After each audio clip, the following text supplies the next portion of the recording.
एक जो बात हर व्यक्ति के लिए महत्वपूर्ण हो जाती है, वो ये महत्वपूर्ण हो जाती है कि आज की इन चुनौतीपूर्ण परिस्थितियों में हम में से प्रत्येक व्यक्ति को अपने व्यक्तित्व के अंदर एक सीसीटीवी लगाने की आवश्यकता है, ये देखने के लिए कि जिन 3 शत्रुओं की बात परम पूज्य गुरुदेव कह करके गए, उन 3 शत्रुओं में से कोई हमारे व्यक्तित्व के ऊपर हमला तो नहीं करने जा रहा है, कोई हमारे व्यक्तित्व पर आघात पहुंचाने तो नहीं जा रहा है। एक समय आत्मसमीक्षा का है, अपना मूल्यांकन करने का है, हर व्यक्ति को इस दृष्टि से देखने का है कि जो 3 शत्रु गुरुदेव लोक सेवियों के लिए बता करके गए, उनमें से कोई हमारे जीवन पर हमला तो नहीं कर रहा है। पहले का नाम गुरुदेव ने कहा लोभ, दूसरे का कहा मोह और तीसरे का कहा अहंकार। समाज सेवा के क्षेत्र में जो एक एक पैसा है प्रामाणिकता के साथ आता है, एक एक पैसा जो है वो बहुत कीमती हो जाता है। अध्यात्म रामायण में एक कहानी आती है कि एक कुत्ता जा रहा था, तो कुत्ते के ऊपर एक पुजारी बैठे थे, उनने बिना मतलब के एक बड़ी सी ईंट ली और उठा करके मार दी। कुत्ता बेचारा दुख से बिलबिलाता हुआ गया वहां से, कारण कुछ नहीं था। उसने जाकर के भगवान राम से शिकायत करी। भगवान राम ने पूरी घटना का पता लगाया और जाना कि सही बात है कि ये जो कुत्ता था वो निर्दोष था, इसका कोई दोष था नहीं, पर बेमतलब में उस पुजारी ने उठा करके एक पत्थर मार दिया। तो उनने कुत्ते से कहा, पुजारी को बुलवाया, उनने कहा कि भाई ये व्यक्ति जो है आपका दोषी है, आप ही का दोषी है, आप ही इसकी सजा निर्धारित कर दो। उनने कुत्ते से कहा कि आप इसके लिए क्या सजा देना चाहते हो? तो कुत्ता बोला कि भाई मैं इसको ये सजा देना चाहता हूं कि इस पुजारी को जो कलंजर मठ है उसका महंत बना दीजिए, उसका मुख्य ट्रस्टी बना दीजिए। उन्होंने कहा कि क्यों? उन्होंने कहा कि तो सजा का हुई साहब, ये पुरस्कार हो गया। बोले नहीं नहीं साहब आप यही बनाइए। बोले क्यों? बोले मैं पिछले जन्म में कलंजर मठ का मुख्य महंत था, अब बोले पिछले जन्म में मैंने अपना जीवन पूरी तरह से ईमानदारी से गुजारा, एक एक क्षण ईमानदारी के साथ जिया। बोले एक दिन ऐसा हुआ कि गलती से मेरे मन में थोड़ा सा लोभ आ गया, तो जो घी चढ़ाया हुआ था उसमें से 1 लोटा घी मैंने अपने लिए निकाल लिया। अब बोले वो जो 1 लोटा घी निकाला है उसका पाप यह है कि मैं कुत्ता बन के घूम रहा हूं। ये आदमी स्वभाव से दुष्ट है, भगवान जाने कहां जाके गिरेगा, तो इसके लिए तो सजा ही। तो एक एक जो पैसा आता है समाज सेवा के क्षेत्र में वो हमारे लिए प्रामाणिकता का है। एक एक पैसा जो आता है, गुरुदेव ने कहा इससे सावधान रहने की आवश्यकता है, क्योंकि गलती से लोभ आ गया। पैसा हमारा है नहीं, समाज का पैसा है, उस पर ध्यान रखने की आवश्यकता है।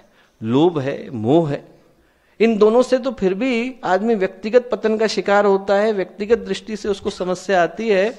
पर जो अहंकार है दोस्तों, सबसे ज्यादा सावधान रहने की आवश्यकता है, क्योंकि अहंकार व्यक्तिगत पतन तो करता ही है, वो संगठन का भी मटिया मेट करके छोड़ता है।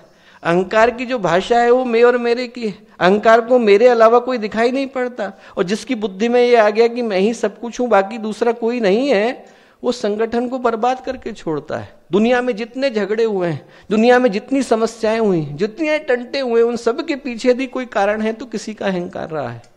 यदि द्रौपदी ने दुर्योधन को देख करके ये न कहा होता कि अंधे का लड़का अंधा होता है, और उसके अहंकार को चोट न पहुंचाई होती, तो न तो द्युत क्रीड़ा हुई होती, न खांडव प्रस्थ हुआ होता और न वनवास जाना पड़ता।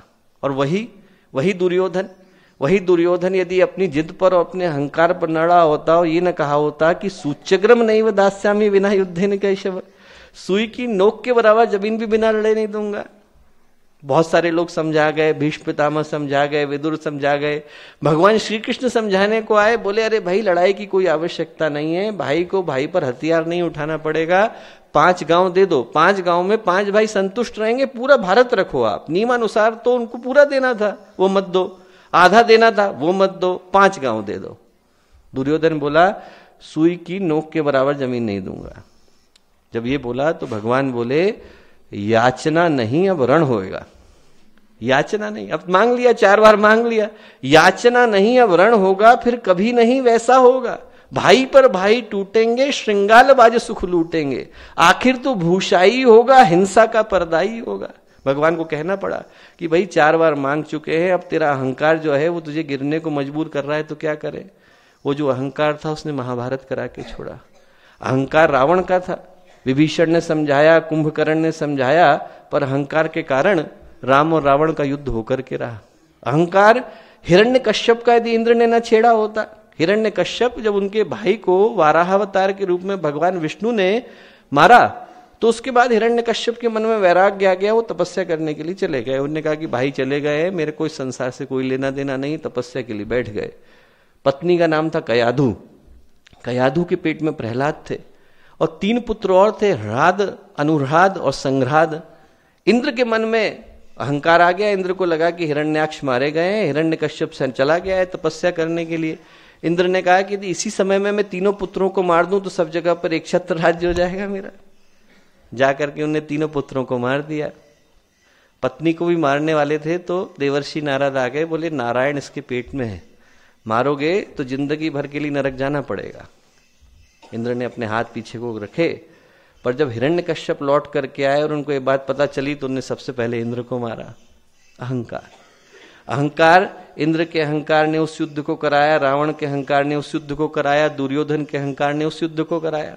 आज के समय की किसी भी लड़ाई को हम लोग देख लें, आपको हंसी आएगी। 1859 की जो लड़ाई हुई अमेरिका और इंग्लैंड के बीच में, क्यों हुई? क्योंकि जो अमेरिका का जर्नल था उसने इंग्लैंड के सुअर को गोली मार दी थी।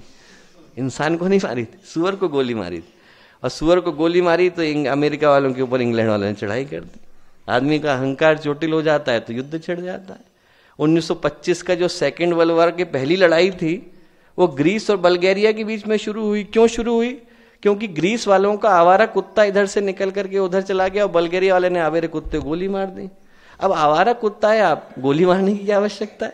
कुछ खिला देते आवारा कुत्ता को। और जिस ग्रीस वालों को इतनी चिंता थी कि भाई हमारे कुत्ते को आपने गोली मारी, उनके यहाँ तो आवारा ही था, वो पहले क्यों नहीं खिला रहे थे उसको? पर आदमी का अहंकार चोटिल हो जाता है तो आदमी लड़ाई कर देता है। अहंकार जो है दोस्तों, वो आदमी से युद्ध भी कराता है और आदमी से मूर्खताएं भी कराता है।